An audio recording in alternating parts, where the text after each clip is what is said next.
Hello बच्चों, let's see this question. If alpha beta are the roots of the ax square plus bx plus c equal to 0 and alpha plus beta, ठीक है, alpha square plus beta square और alpha cube plus beta cube are in GP where ये हमारे पास delta हमारे पास किस चीज के इक्वल है B square minus 4ac। Then हमें रिलेशन पता करने हैं, चार ऑप्शन हमारे पास गिवन है और ये क्वेश्चन IIT JEE 2005 का है, 3 मार्क्स का क्वेश्चन है। अब यहाँ पे हमारे पास क्या है, alpha plus beta, alpha square plus beta square और alpha cube plus beta cube are in GP. ये जीपी में है, हमारे पास ज्योमेट्रिक प्रोग्रेशन की सीरीज में है। तो यहाँ से हमारे पास क्या आ जाएगा, अगर इनकी रेशियोज भी फिर इक्वल होंगी, ठीक है, जब रेशियोज इक्वल है तो हम क्या लिख सकते हैं कि alpha square plus beta square इसका होल स्केयर किस चीज के इक्वल होगा, alpha plus beta upon alpha cube plus beta cube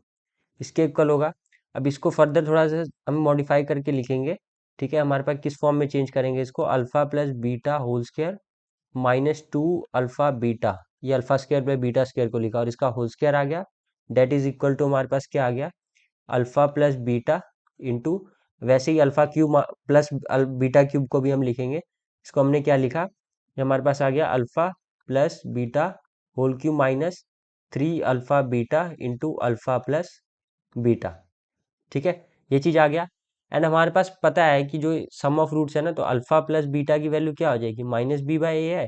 and alpha beta जो प्रोडक्ट ऑफ रूट्स होगा क्या हो जाएगा, सी बाई ए। अब ऊपर वाली जो इक्वेशन हमारे पास फर्स्ट इक्वेशन, इसमें वैल्यूज पुट कर देंगे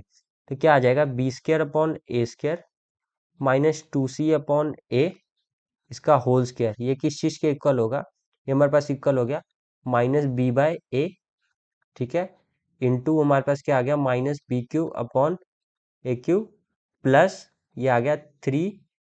BC अपॉन ए स्केयर, ये इसके इक्वल आया,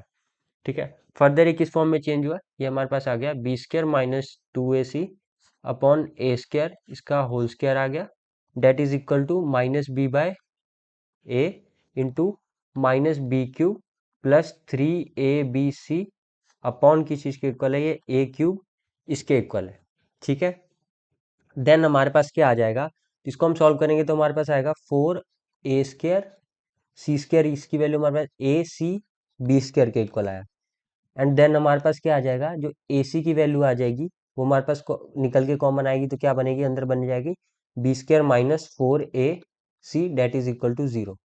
ठीक है। तो हमारे पास पता है कि जो ए की वैल्यू है हमारे पास क्या है, A is not equal to 0, A is not equal to 0, 0 क्या हो सकता है, C into B square minus 4ac इसकी वैल्यू क्या बन सकती है, 0। और ये हमारे पास गिवन था कि जो डेल्टा है इसके बाद किस चीज की इक्वल है, बी स्केयर माइनस 4ac। तो सी जो डेल्टा आ गया हमारे पास, वो that is C delta is equal to हमारे पास किस चीज के इक्वल है, 0। तो हमारे पास आ गया C delta is equal to 0। कौन सा ऑप्शन सही है, option number C is right,